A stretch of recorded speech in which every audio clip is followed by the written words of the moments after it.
Although I thought I had turned that off, and then it keeps turning back on, so I don't know what's going on. All right.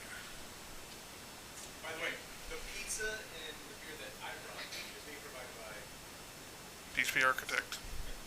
Yes, we will touch on that all here momentarily. Hello, everybody. All right, do we want to kick through this? I think we're good at this All point. right, all right. No, I kind of got that covered anyways. I feel kind of silly, but the theme song. That's what I should have put on the slide at the end. I should have put a little Harry Mack on there. Damn.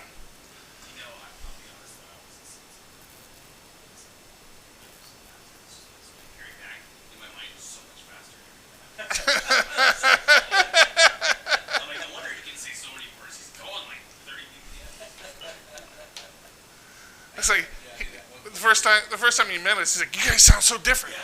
It's like, what the hell are you talking about?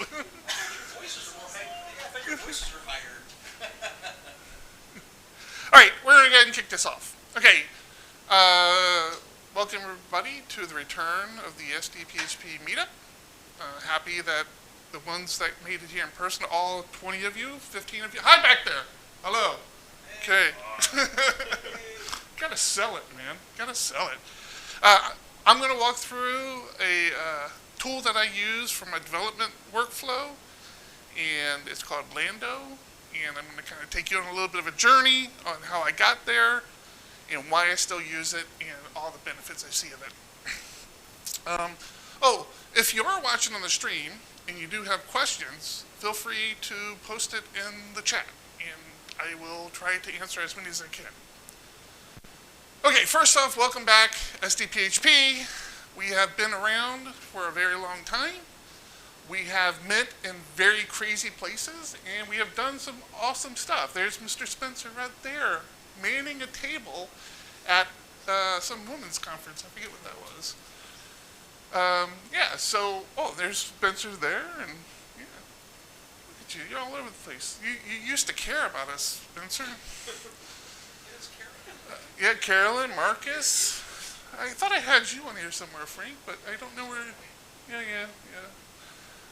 I guess we did that little where they do an A/B, and a lot of people just voted you out. So, all right. So that's that. We're hoping this is going to be a regular thing now, once a month. We would like to thank our host. What is it called? What's the business name? Yeah. Say lead client. What is it? Lead client. Lead client. I was about to say, you want me to say lead client? Lead client. Yes. Thank you very much for hosting us. Okay. Who I am? I'm Eric Van Johnson. I work at PHP Architect. I'm Shokum on Twitter and Mastodon. I'm on the PHP Architect instance at phparch.social, where I'm just Eric. I'm associated with a few podcasts. I'm a little bit of a narcissist who likes to listen to himself talk. We have the PHP podcast, which is the official podcast of PHP Architect. We have PHP Roundtable, which is kind of a podcast that I've been stewarding for the last couple of years. Been doing a terrible job trying to get that going again. And then we have PHP Ugly, which is really the longest running, I think is the longest running consistent PHP podcast ever. We're over 300 episodes in. We've been doing it for 6 years, 5 years, 6 years. So, so give it a listen. Okay.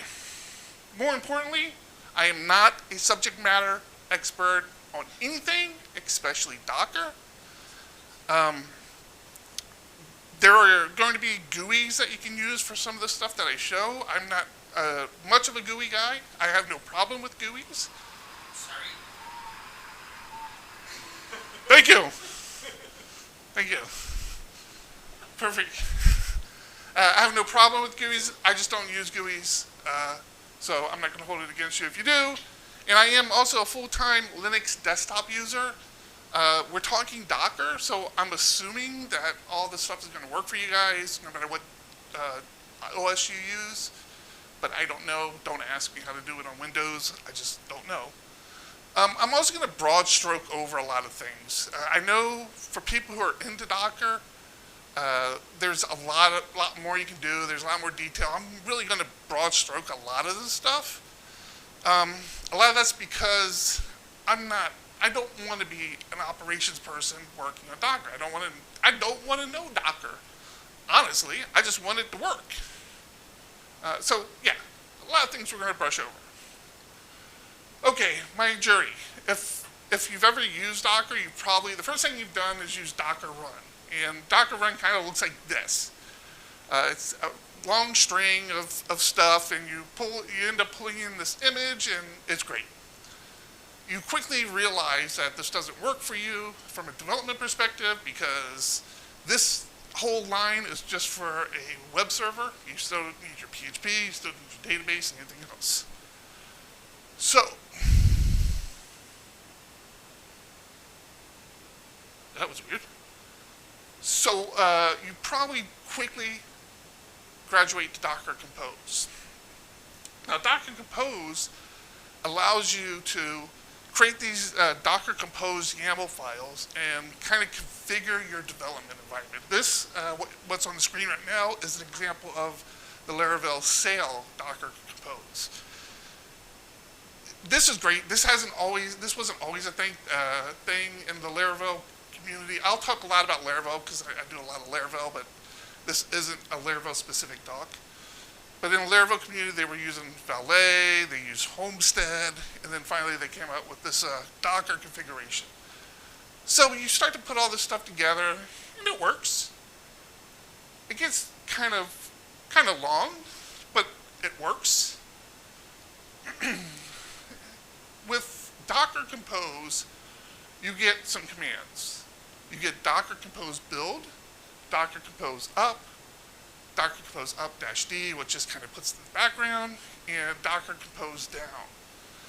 And this allows you to build different variations of your Docker environment. So you don't have to you're not stuck just using an image.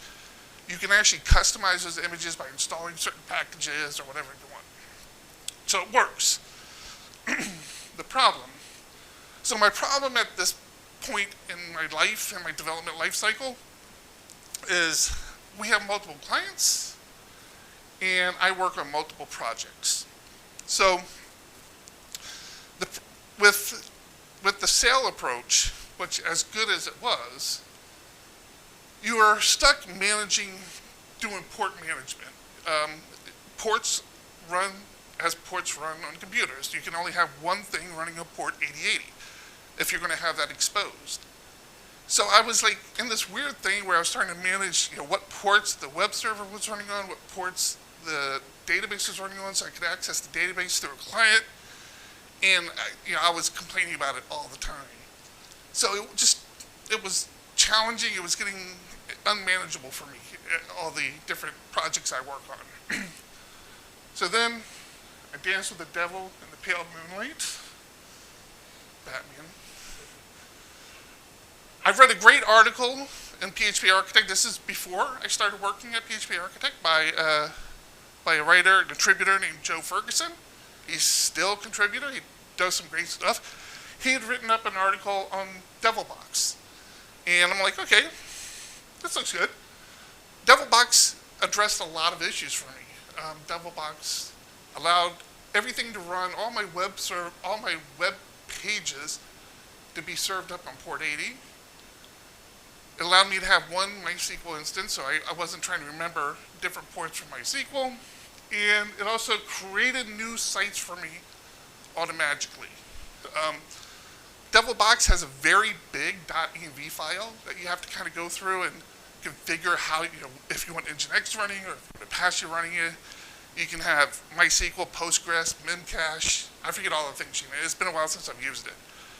But it has all these things. But the important thing is you tell it, hey, this directory is where all my projects are. And so as you add projects, Devobox will take care of making those available to you. Now, there's a couple caveats to that. It's serving up through a web server, so you actually, to use the host name, the URL, you have to add it to your host file and things like that. There's some dynamic DNS stuff I could never get working, but in general, it really addressed a lot of my issues. But my problem with this, at this point, multiple clients, multiple projects, multiple clients, multiple projects, multiple stacks, and multiple versions of PHP. So I quickly ran into this issue. Like, just about all of our clients use Nginx, but every now and then I'd run into a project that was using Apache. The bigger one was PHP. At the time, it was when PHP was making the big push from 5 to 7. Some clients were more aggressive with pushing forward on projects, others weren't.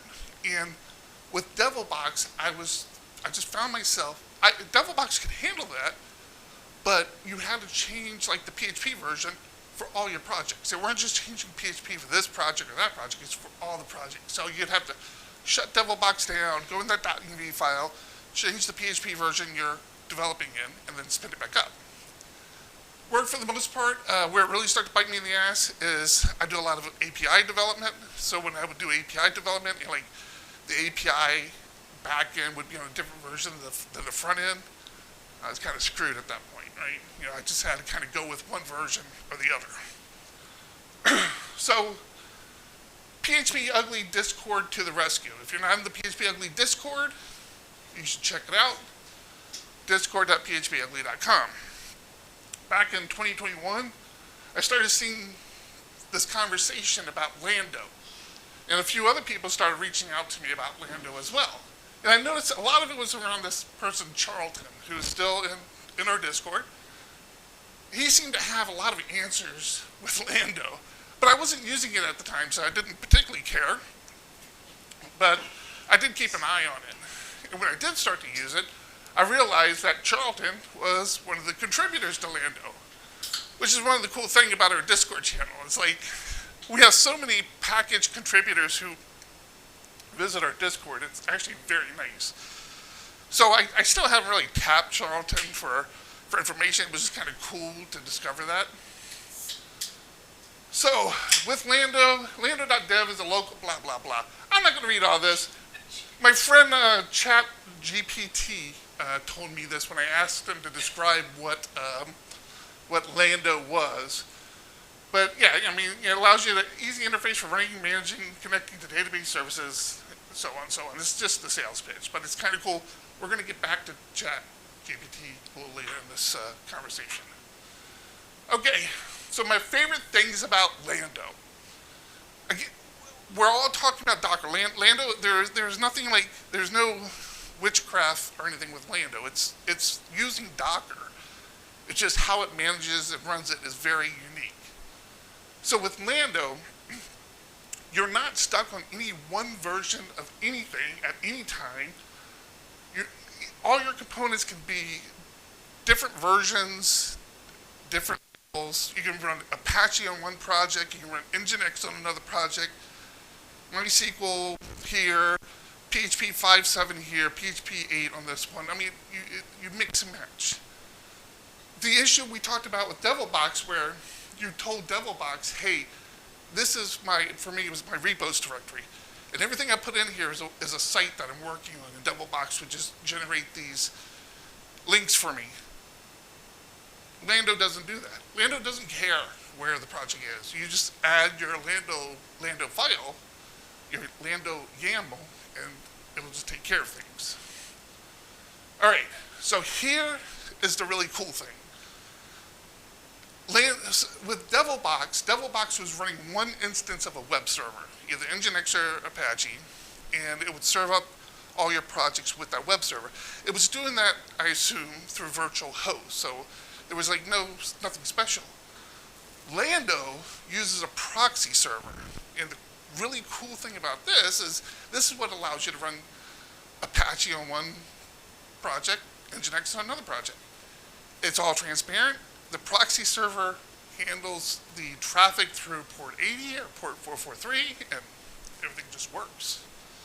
We're gonna dive into that a little bit more here in a little bit. Lando handles this allows you to have, okay, we kind of talked about this. Got ahead of myself there. Lando also handles DNS for you, so there's no more going to your SC host file to put these things in. Lando just has a, what's it called, dynamic DNS, or I forget what the project's called, but Lando handles it for you.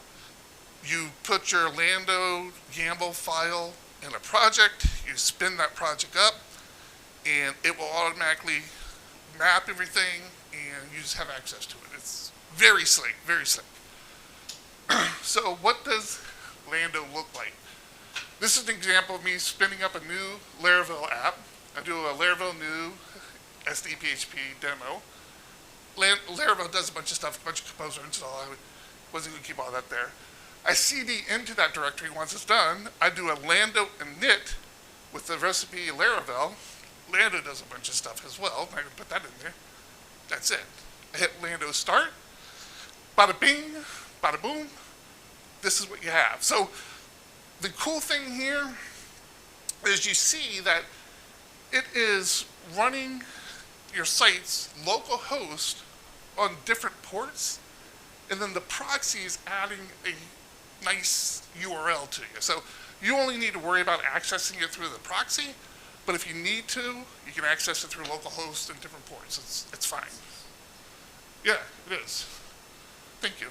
And boom, there we have it. It does not work when you first do it, apparently. I'm immediately regretting this decision. Okay, what happened here? It's actually pretty simple. I saw the newest version of Laravel, Lando. By default, the Laravel recipe is using running 7.7.4, and that's just not going to work. It wants a more current version of PHP. So that's not really a problem. This is actually something that could probably be fixed in the recipe from an open source perspective if I had patience and understanding to fix it. Because I would think that all Lando would have to do is look at your composer file, see what version of Laravel you're running, and say, okay, my minimum version of PHP has to be X. But I'm not going to do that. I'm a selfish person, and I have to get things done. So, what do? This is the YAML. So instead of a Docker compose YAML file in your project, you get a Lando.yaml file in your project. This is slick for a few reasons. If you use Docker compose, as we do a lot, it's nice because you can commit it to your repo, and you can be sure that all your developers are using the same version of PHP, the same version of Nginx, and all that other stuff when they do development. Kind of the same thing with Lando. And you can actually, I was doing it accidentally at first.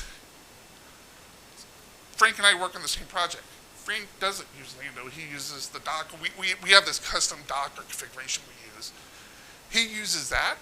I use Lando. It's all committed into the repo. Because they're different file names, it doesn't impact one another. This is the Lando YAML file. This is all of the Lando YAML file. It is 4 lines. Now, obviously, this one isn't working, so we are going to, but if you compare that to what you're seeing with Sail, you can kind of see, like, there's a stark difference there between what Sail needs and what Lando needs. Now, there is some caveats here. Really, this is everything Lando's doing on the left-hand side. On the right-hand side, this is Sail adding a bunch of other services like Memcache, Melee Search, Video, Maillog, things like that. We will get there with Lando as well. But this is basic, those 4 lines of that Lando recipe is basically replacing this whole left-hand side.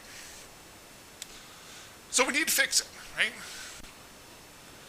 This is all we need to do to fix it. I just go into that Lando file, I say, hey, I want this project to be on PHP 8.1. I do a stop, I do a rebuild, what you do in Docker Compose anyways, that's nothing unusual.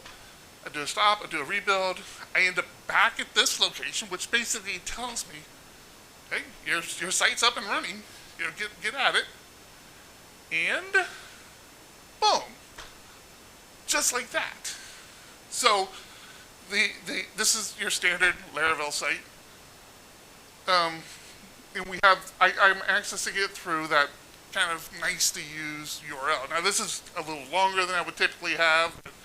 It would probably just be sdphp.ldo.site, but that's it. The site's available to me. Yeah, it actually, if we come back here, it has HTTPS as well. I just don't use it because it's all local, so I don't need to use it. But it does do an HTTPS and HTTP for both the local and the nice URL. Good question. Well, because some like things won't load unless it's old information. It's like it's truly like regular code. Gotcha. So that's only the web server. We still don't have our database server. Okay, that's an issue, right? But remember, we used a Laravel recipe when we did our init file for Lando. So even though I think our YAML file was up to 5 or 6 lines, we do have a database available to us. So this is Lando info, and this actually shows us what's making up our Lando environment here. You can see I'm actually running Apache, which I don't typically do. We'll get to that in a moment. It's telling me where my INI file is located. It's telling me I have a service called database. It's letting me know the database name, password, and user. And here's one of the important things. It's letting you know what port it's exposing to the outside. That's important because it allows you to connect your clients to it. Again, I'm not a GUI person, but I do use the JetBrains one. What is that? Data Grip, and a few other things. I have a command line tool as well that I use that I will share with you as also. So we need to make a change to our Laravel.env file. Pretty simple change, just taking that information we saw in our info file, we're adding it to our .env file. The big thing we have to remember to do is that the DB host is the name of that service. So in that case, it's database. We do this, and we do Lando, Artisan, Migrate. Now, just like Docker, you want to run everything through the container. Lando just makes this a convenient kind of system for you. So Lando, Artisan, Migrate, and we get our migration, and everything is up and running. We have a long list of Lando commands. This is a Laravel application. These might be different on different recipes. But we have the Artisan, we have our Lando Composer. We have a DB export, a DB import. We have Lando PHP, so if you just need to run like PHP commands in the container, you can do that. The very interesting one is Lando MySQL. This actually is your typical MySQL client to your Lando environment. I don't use this very often because I have that external port exposed. And I'm going to show you something I do for that. Because that port is dynamic. It can actually change every time you shut down and spin back up. But there's a fix for that. So there's a lot of Lando commands you can run. It's pretty damn simple. Something else I discovered, I'm sure this is no secret, I don't have any formal training, but I learned this. If you run Lando SSH, which is another command, it drops you into your container. So I do a pwd, and I'm in /app. That's my application. This is my Laravel application. Nothing unusual there. I also learned that I can cd to /user, and it brings me to my home directory on my host machine. So I cd into demos, and I'm back to my demo that I created. This became very useful to me because I write commands that like pull in CSV files or some other file, and trying to figure out, okay, I got to remember to put this in the Laravel storage folder so I can access it. You don't need to do that. I discovered you didn't have to do that. You just keep it on your system, and boom, you do it. I should have showed you guys the code for PHP ugly. So like I said, I actually don't use the Laravel recipe myself. I have my own kind of file that I just change from project to project.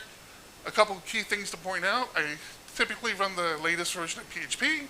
I tell it to use Redis for cache.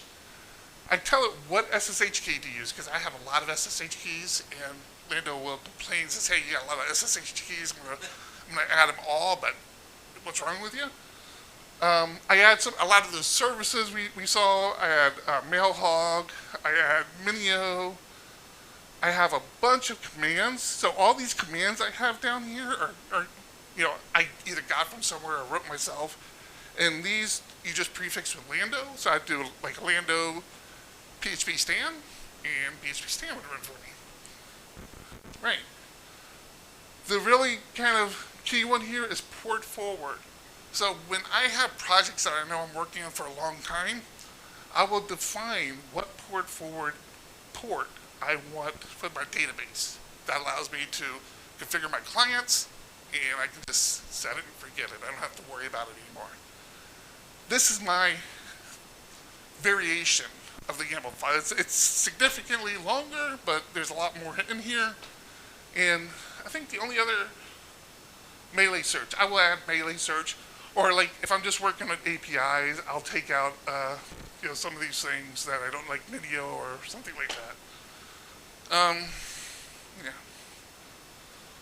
Okay. Like I said, this is more than just Laravel. There's a lot of recipes out there. You're not held to a recipe. You don't have to use a recipe. This is not a requirement. But it is a nice to have. You just don't have to worry about it. WordPress is very interesting to me because we have a WordPress site and I don't feel like trying to configure a WordPress, so I need to try that at some point. It does have your simple leap, and mean stacks, which is just your normal stacks. So yeah, you have all these recipes, and you have a lot more services as well. It's not just PHP. You have Go, you have Node, you have Microsoft SQL, you have Mongo, you have Python, Ruby. I mean, there's just like so many services out there. It's insane what you can use, what you can add to it. So that's all there. Back to our friend Charlton. Charlton had told me about plugins. I've never used plugins myself. But I guess in the more recent version of Lando 3.0.8, they have this concept of plugins. I'm like, okay, well, what's a plugin? What are you going to use for it? He shared this with me last night. It was pretty funny. He had asked ChatGPT to write him a plugin that will, when he starts up Lando, will check to see if the directory, the Git, is current or if it's behind. It will also check to see if there's a newer version of PHP that could be installed. And according to Charlton, I don't know, I haven't run this, but according to Charlton, this is ChatGPT pretty much nailed it for him. He's like, it was crazy. So I need to try this. I haven't tried it, but I think it's like just based on my very rudimentary understanding of what it is. It almost feels like CI. Like he say, hey, I want you to run these checks. I want you to do this. If the test, when you spin up, run the test, see if the test passed, sort of thing. I don't know if that's all all it does, but it's how I'm interpreting it right now.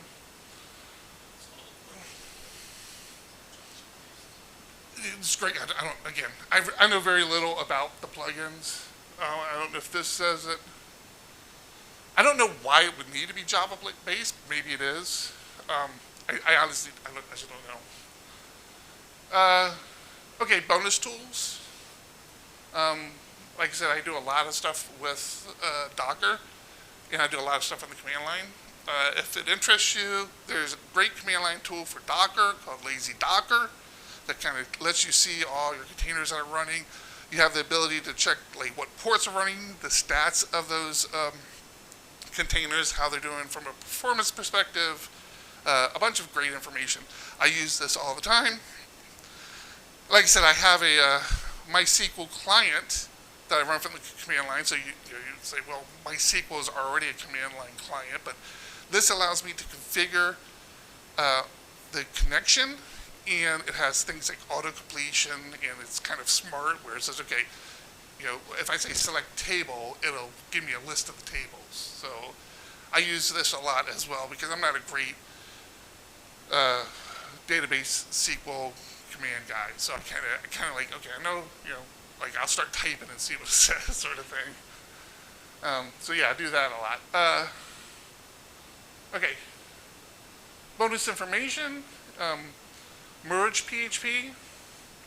For those of you interested, I'm pretty much done with the Lando part. Merge PHP. This was put together by a bunch of organizers of different user groups during the pandemic. And Merge PHP just kind of does presentations online.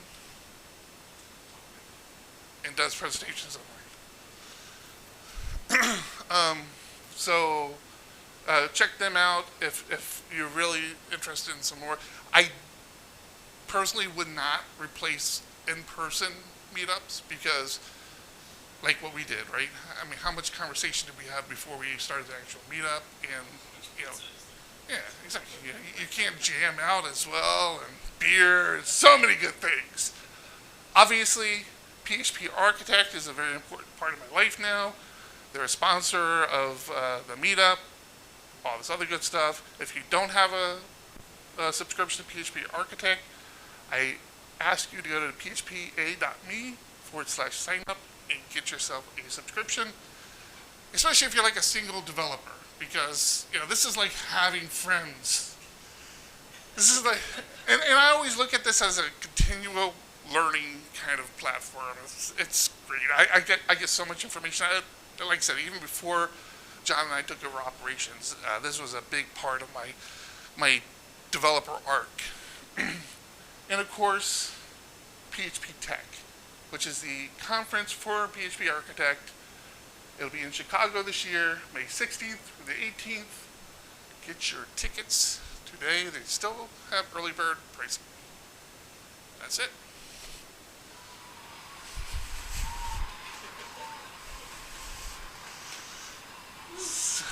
So, Andrew in Discord asks, accessing the user directory of the host inside of computers is dangerous / wrong.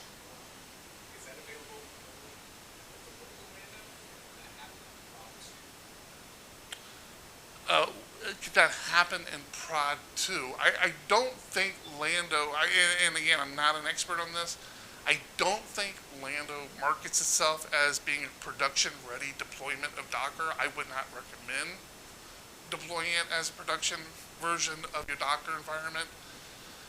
Now, It's highly discouraged. yeah. Now, what is interesting is in the supported recipes, you do have some interesting services down here like platform.sh and Pantheon. I don't have to tell you.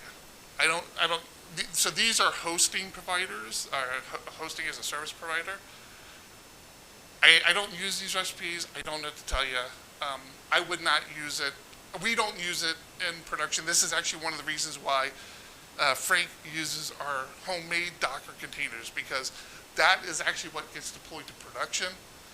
This I would strongly suggest just using for development. Any other questions? On your side, is there a comment? No, everyone's just There's a couple people in Discord saying good job. Thank you. More importantly, how was the stream? I'm just curious. Fantastic. All right, that's really good to use. So this, well, I mean, that's a given. I know that. All right. Well, that's it. I guess we can turn all this stuff off. And if you're watching us remotely, come join us in person next time if that's an option for you. Bye.